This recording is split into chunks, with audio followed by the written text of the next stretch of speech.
Madam Speaker, we have also made policy changes to encourage long-term investment in public transportation.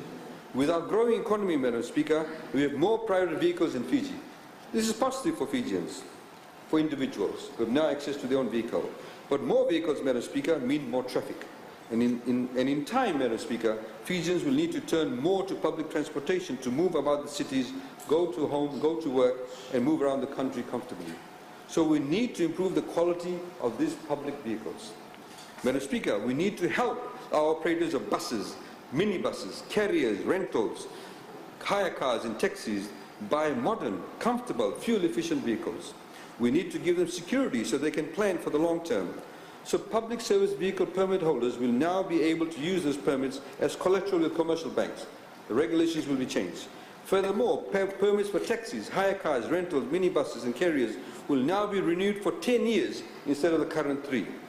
Road route licenses for buses or omnibuses, the big buses, will now be renewed for 15 years instead of the current 5 to 10 years. And rental car companies no longer have to get approval from LTA simply to increase the size of their fleets.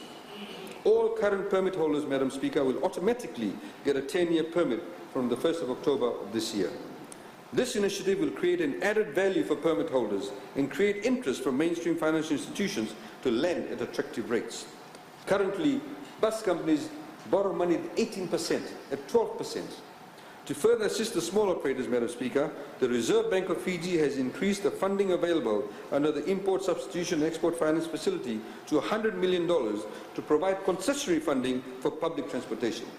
RBF will lend to mainstream banks at 1%, and these banks will not charge more than 5% to these operators for their loans. This subsidized loan facility will be available to bus companies which have an annual gross turnover of less than $1.5 million, or to those operators who own only one taxi, minibus or carrier.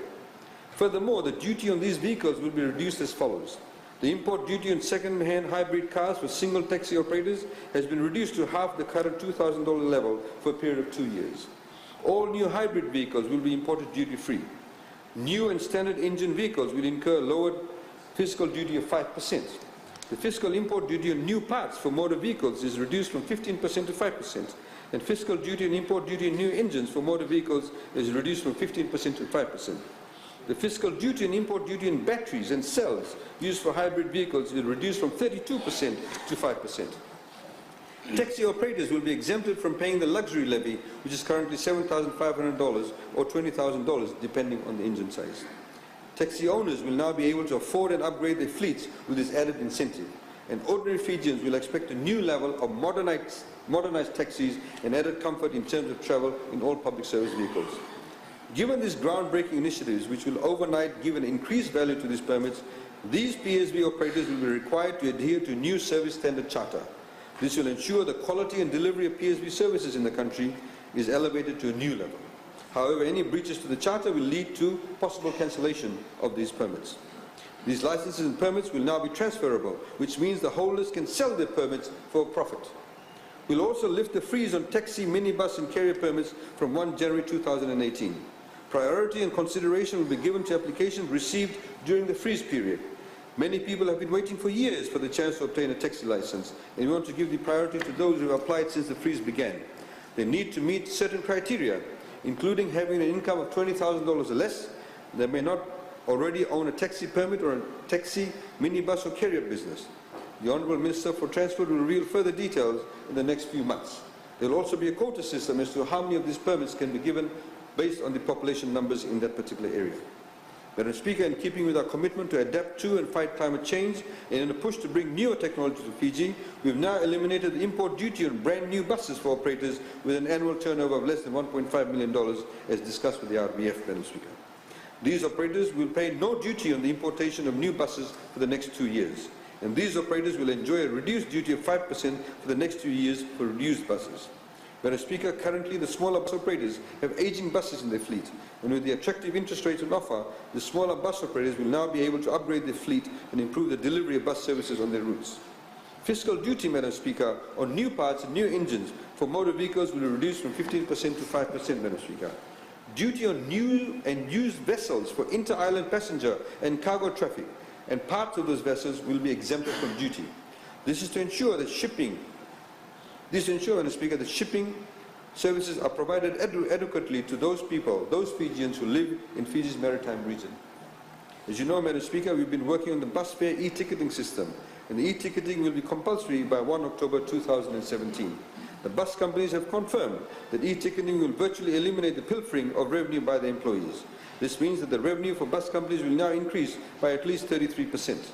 The e-ticketing system will also provide live data in terms of carriage of passengers, embarkation, time and date of certain transactions, and other analytical data which assist in future development planning of a particular township or city, including census. We also intend, Madam Speaker, in time to introduce the e-ticketing system to taxis, minibuses, carriers and marine transportation in the near future, so everybody is brought within the fold, and of course FERCA will also know how much money all of these people make. Madam Speaker, when oil prices were high, we instituted zero-rated bus fares, whereby the bus companies retain the VAT component of each fare. This was intended to help them absorb the high cost of fuel, but we expect them to remain low for the foreseeable future. Currently, bus fares on routes where bus companies compete head-to-head have already declined.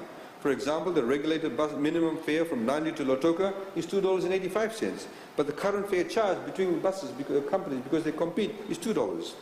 Accordingly, legislation will be amended to ensure that the current regulated bus fares become the maximum fares.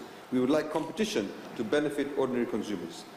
The Ministry of Economy, LTA and the Commerce Commission also, Madam Speaker, will review the bus fare scheme by the end of 2017. Madam Speaker, we'd like to make another major announcement as we speak about transport. We wish to address an important issue that has unfairly disadvantaged many Fijians who have suffered personal injury or death as a result of a motor vehicle accident on our roads. The current third-party insurance law, which requires all motor vehicles to have third-party insurance with an insurance company, is fraught with limitations and exclusions. As a result, many Fijians who have been victims of motor vehicle accidents have been denied compensation. As an example, an innocent pedestrian who was hit by a car was denied compensation by the insurance company simply because the driver of the vehicle did not have a driver's license or was drunk driving.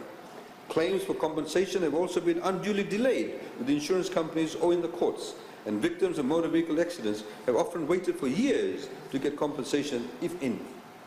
To remedy this justice, Madam Speaker, we are introducing a new law which will come into force on 1 January 2018 and will be known as the Accident Compensation Act. This new law, Madam Speaker, will establish a commission to be known as the Fiji Accident Compensation Commission and will provide for a no-fault compensation scheme through which victims of accidents will be compensated without having to prove fault or negligence. In preparing this law, Madam Speaker, which we've been working on for the past few months, we've undertaken consultations with the New Zealand Accident Compensation Corporation, known as the ACC, as well as the Reserve Bank and the Insurance Council of Fiji. We are indeed grateful to the New Zealand ACC for sharing the experience and expertise. We had sent down a team there, which has guided us in preparing this innovative compensation law for Fiji for personal injury and death. While the Insurance Council of Fiji did acknowledge that there were anomalies with the existing motor vehicle third-party insurance law, the Council's response was not in line with our vision to have an all-encompassing system which can be expanded in due course, Madam Speaker, to cover for other injuries, such as injuries or death at workplace, at schools, at tertiary institutions, as well as, Madam Speaker, in sports. Madam Speaker, from 1 January 2018, this new law will be applicable to motor vehicle accidents and will provide no-fault compensation to personal injuries and deaths arising from motor vehicle accidents.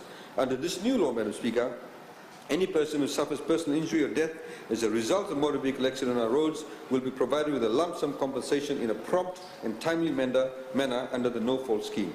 Victims of motor vehicle accidents no longer have to pay large amounts of legal fees to a lawyer and then wait for years to get in compensation from the insurance company.